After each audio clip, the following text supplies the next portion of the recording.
Hello friends, welcome back to my channel. আজ আরও একটা নতুন ভিডিও নিয়ে তোমাদের কাছে আসলাম। আজকে যে রিপেয়ারিংটা তোমাদেরকে দেখাবো সেটা হচ্ছে, আমার কাছে এখানে একটা 30 কেজি মেশিন রয়েছে। মেশিনটার আগে অবস্থাটা দেখে নাও।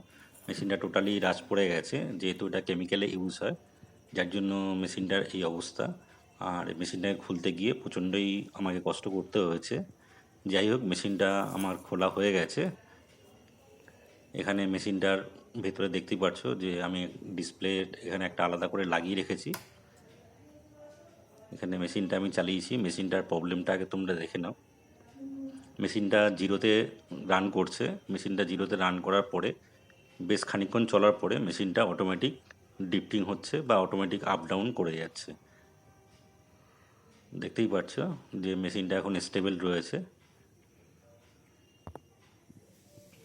এবার চলার পরে এই যে মেশিনটাতে এরকম অটোমেটিক প্লাস, একবার মাইনাস এরকম হয়ে যাচ্ছে।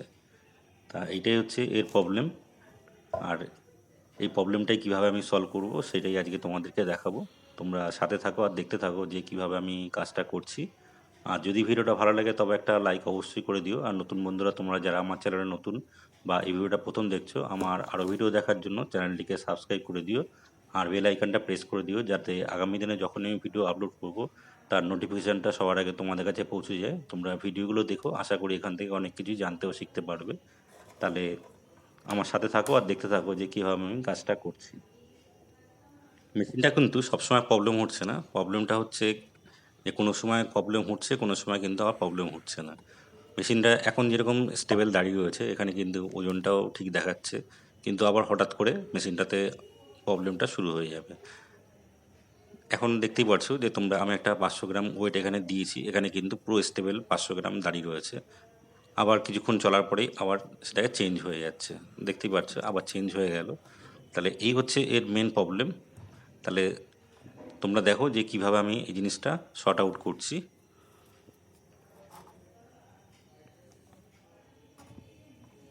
এখানে আমাকে যে কাজটা প্রথমে করতে হবে সেটা হচ্ছে, এই যে সেন্সারটা রয়েছে এর জায়গায় আমাকে একটা নতুন সেন্সার নিতে হবে। নতুন সেন্সারটাকে আগে লাগিয়ে দেখে নিতে হবে যে আমার প্রবলেমটা সলভ হচ্ছে কি না। যদি প্রবলেমটা সলভ হয়ে যায় তো ঠিক আছে, আর যদি না সলভ হয় তারপরে আমাকে মাদারবোর্ডের যে আদার্স যে পোর্শানগুলো আছে সেই পোর্শানগুলো চেক করতে হবে। যেহেতু সেন্সারটা চেঞ্জ করাটা ইজি হবে সবার প্রথমে, তাহলে এই কাজটাকে আমাকে করতে হবে। আমি একটা নতুন সেন্সার নেব। নতুন সেন্সারটা আগে এখানে লাগিয়ে দেখে নেব যে আমার সলভ হচ্ছে কি না।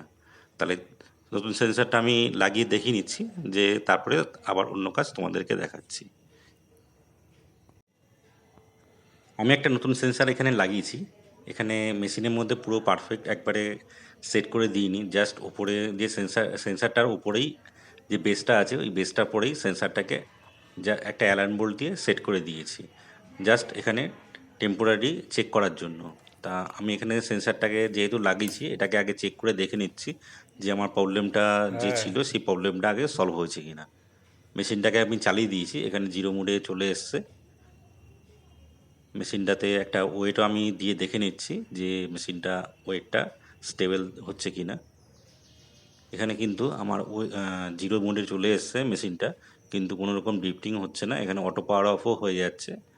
দেখতে পাচ্ছ যে এখানে অটো পাওয়ার অফ হয়ে যাচ্ছে। এবার আমি একটা ওয়েট এরপরে দিয়ে দেখে নেব যে ওয়েটটা একই ওয়েট বারবার দেখাচ্ছে কিনা। এখানে কিন্তু ওয়েটটা আমার বারবার একই ওয়েট দেখাচ্ছে, অর্থাৎ ওজনটা কিন্তু স্টেবেলই রয়েছে। তাহলে দেখতেই পারছো যে প্রবলেমটা ছিল সেই প্রবলেমটা কিন্তু এখন দেখা যাচ্ছে না। এবার আমাকে যে কাজটা করতে হবে, এই যে সেন্সারটা আছে এই সেন্সারটাই এই মেশিনের মধ্যে সেট করে দিতে হবে। তাহলে এই কাজটাও আমি করে নিচ্ছি, করে তারপরে তোমাদেরকে দেখাচ্ছি। তারপরে যেহেতু মেশিনে ক্যালিব্রেশন করতে হবে সেটাও আমি তোমাদেরকে দেখিয়ে দিচ্ছি। এখানে আমি নতুন সেন্সারটাকে লাগিয়ে দিয়েছি, দেখতেই পাচ্ছ তোমরা। এখানে আমার যে সেন্সারটা লাগিয়েছি, আর এটা হচ্ছে পুরনো সেন্সার যেটা এর মধ্যে ছিল। এবার আমাকে মেশিনটাকে ক্যালিব্রেশন করতে হবে, যেহেতু আমার সেন্সার লাগানো হয়ে গেছে।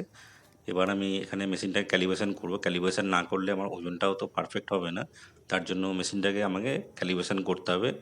আর যেহেতু নতুন সেন্সার লাগাতে হয়েছে, যার জন্য সেন্সারটাকে ক্যালিব্রেশন আমাকে করতে হবে। তাহলে আমি মেশিনটাকে ক্যালিব্রেশন করে নিচ্ছি। তোমরা দেখো যে আমি কিভাবে ক্যালিব্রেশনটা করছি।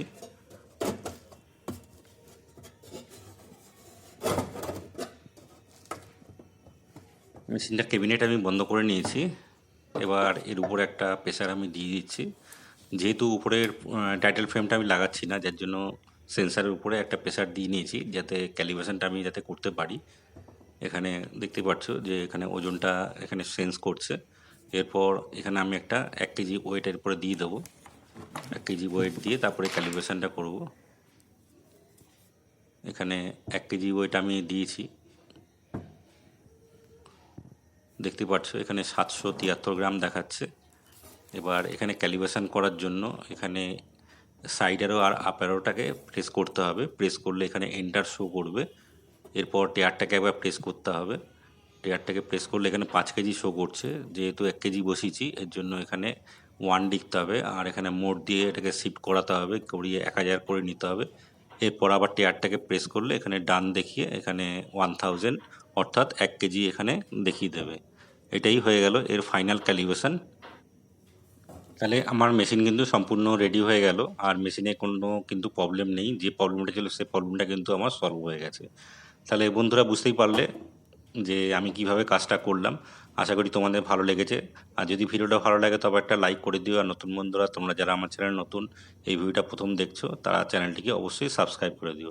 তাহলে আজকের মতন ভিডিওটা এখানেই শেষ করছি। দেখা হচ্ছে পরের ভিডিওতে। তোমরা অবশ্যই আমার সাথে থেকো আর আমাকে একটুখানি সাপোর্ট করো যাতে আমি একটু এগিয়ে যেতে পারি।